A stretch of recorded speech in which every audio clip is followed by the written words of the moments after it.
Baik, Assalamualaikum warahmatullahi wabarakatuh. Sebelumnya, nama saya Muhammad Zamzam dengan NIM 009 2023, yang mana saya berasal dari kelas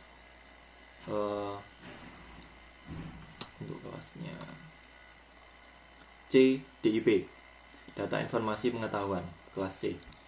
Oke, langsung saja lanjut. Di sini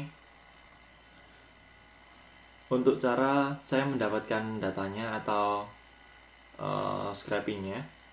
Jadi yang pertama saya memasuki website Twitter, lalu saya melakukan login ke Twitter. Setelah itu saya melakukan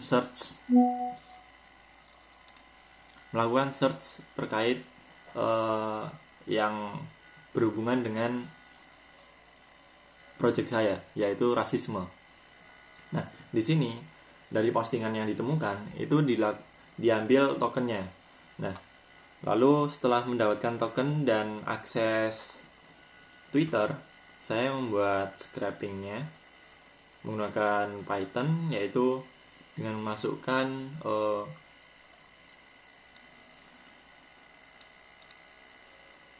melakukan import terhadap ini pandas, lalu setelah itu dilakukan update, lalu get install, curl JNUP dan lain-lain. Lanjut bawah. Nah, di bagian sini adalah proses scrapingnya. Jadi Twitter dari token tadi diambil lalu dimasukkan ke dalam Twitter autentikasi token ini. Lalu untuk nanti memasukkan filenya di mana, ini dimasukkan di sini. Lalu setelah itu ini search keywordnya. Jadi di sini search keywordnya aku menggunakan 1, 2, 3, 4, 5, 6, 7, 8, 9. 9. Oke. Dengan limit 500 ya di sini. Terus di sini untuk cara harvestnya itu menggunakan file name lalu search keyword, habis itu diambil yang terbaru seperti itu. Terus juga untuk Twitter tokennya. Nah, jadi nanti kurang lebih nanti proses scrapingnya seperti ini, nanti akan terambil secara otomatis. Baik, di sini karena Twitter itu memiliki batasan untuk setiap user melakukan scraping, jadi saya memerlukan kurang lebih 3 hari untuk mendapatkan 1300 data kurang lebih dalam waktu 3 hari. Nah, jadi untuk output datanya kurang lebih seperti ini. Ada kapan dibuat, lalu full text, ada image juga. Untuk profile nggak masuk. Oke, seperti ini udah. Setelah itu filenya di-download. Setelah di-download nanti bakalan dimasukkan ke satu file CSV. Nah, hasilnya nanti seperti ini. Nanti yang awalnya terpisah-pisah filenya saya gabung menjadi satu dan totalnya ada 1264 data. Oke, kurang lebih itu untuk datanya. Kita masuk ke pre-processing dari datanya. Kan tadi kan datanya kan masih banyak noise seperti image URL dan lain-lain, atau mungkin fitur-fitur yang tidak digunakan. Oke, di sini diimpor dulu library-nya. Setelah diimpor, kita akses datanya. Jadi yang diakses ini data rasisme bahasa Indonesia. Udah, setelah itu ini informasinya untuk fitur-fiturnya. Nah, ini noise ini nanti akan dihilangkan. Oke, lanjut.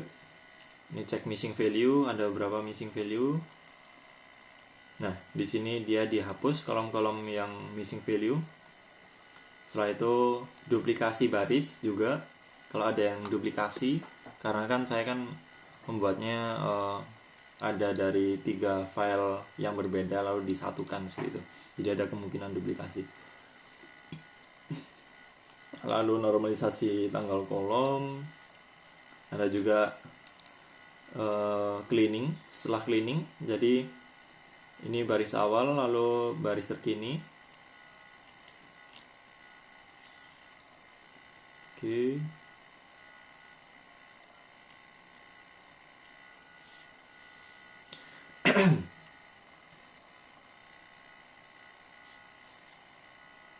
Nah, scraping. Oh sorry, salah buka. Ini bukannya tadi sampai. Baik, maaf. Sebelumnya di sini adalah pemrosesan yang sebelumnya saya coba. Jadi ini menggunakan 600 data, yang ini baru 1200 data.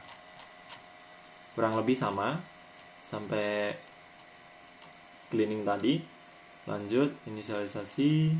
Ini melakukan tokenisasi. Jadi setelah di cleaning dan lain-lain, kita melakukan pre-processing. Yang pertama ada case folding untuk lower casing, lalu hapus URL, mention, hashtag, karakter khusus, hapus HTML entities, tokenisasi, stop word removal, stemming, lalu ada fitur tambahan. Baik, nah terus ini HTML, ya kurang lebih seperti itu. Untuk tokenisasi itu seperti memotong-motong suatu kalimat seperti itu. Oke, ini adalah stop word yang digunakan. Lanjut, di sini ada hasil prosesnya. Oke, ini setelah diproses sebelum dan sesudah. Oke, deteksi penanganan outlier. Terus di sini ada penanganan outlier juga. Ini hasil outliernya, ditemukan beberapa outlier. Nah, seperti ini dapat outlier.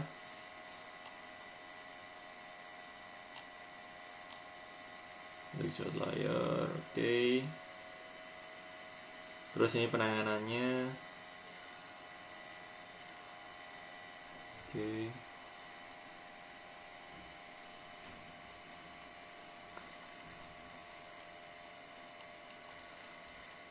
Ini hasil dari penanganan outliernya. Nah, selanjutnya deteksi noise. Deteksi noise ini jika Twitter terlalu pendek, seperti kurang dari 3 kata bersih, lalu retweet dimulai dengan RT, teks sangat repetitif, lalu ada juga teks cleaning, teks pendek, dan juga domain karakter non Latin. Nah, di sini ditemukan 50 baris. Oke, lanjut. Ini hasil data, proporsi data valid dan noise-nya. Data noise. Nah, ini ringkasan akhir prosesnya. Jadi mulai dari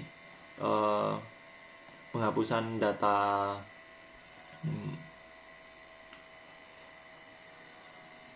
kosong atau missing value dan lain-lain, itu pertama-tama terdapat di 1264 baris dan diproses hingga menjadi 1134 baris seperti itu.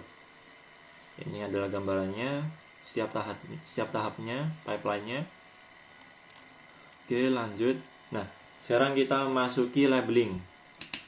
Oke, labeling di sini saya sudah mencoba mengikuti paper. Oke, di sini beberapa labeling yang saya gunakan. Oke, udah. Terus setelah memiliki labeling keyword rasisme. Untuk labelingnya di sini ada 2, rasisme dan non rasisme. Jadi kalau satu itu rasisme, kalau 2 itu non rasisme. Nah, rasisme keywordnya ini tadi ada 50 keyword seperti itu. Oke, setelah memiliki keywordnya, kita bisa melabeling, yaitu 700 rasisme dan 434 non rasisme. Oke, ini adalah visualisasinya. validasi data. Oke. Kualitas teks, min, max, median, perbandingan antara rasisme dan non-rasisme. Oke, ini hasil kualitas datanya. Jadi ini udah siap untuk digunakan modeling. Ini deskripsi dari datasetnya. Simpan dataset, berlabel. Ini proses saya menyimpan dataset yang udah berlabel. Oke, ini ringkasan akhirnya. Dilakukan labeling dan setelah validasi data siap pakai. Oke, bagian 2, yaitu modeling deteksi rasisme. Nah, modeling deteksi rasisme di sini dimulai dengan mengimpor beberapa library. Terus di sini ada transformasi juga, torch, lalu ada Indobird juga. Iya. Data yang udah diproses, yang udah di labeling tadi, itu diakses. Di sini diakses, lalu setelah itu dia bakalan dicek dan ternyata benar. Di sini langsung saja dilakukan modeling. Sebelum dilakukan modeling, ada juga dilakukan EDA. EDA di sini hasilnya bahwa data cukup seimbang. Lanjut, di sini kita masuki word cloud. Oke. Lalu melakukan splitting data dan persiapan. Di sini untuk splitting datanya itu adalah 80:20. Lalu untuk setelah itu disiapkan, di sini yang digunakan ada 4 model. TF-IDF plus regression, logic regression. Setelah itu TF-IDF plus SVM linear SVC, lalu ada TF-IDF plus random forest, dan terakhir Indobird fine tuning, seperti itu. Oke, langsung saja. Mungkin untuk 3 model pertama ini tidak saya gunakan, soalnya ini adalah salah satu pengetesan saya aja. Jadi apakah mana yang lebih bagus seperti itu. Namun di sini saya berfokusnya ada di bagian Indobird fine tuning. Jadi sementara bisa kita skip dulu. Oke, model 4 fine tuning, pre-training pada korps bahasa Indonesia besar. Oke.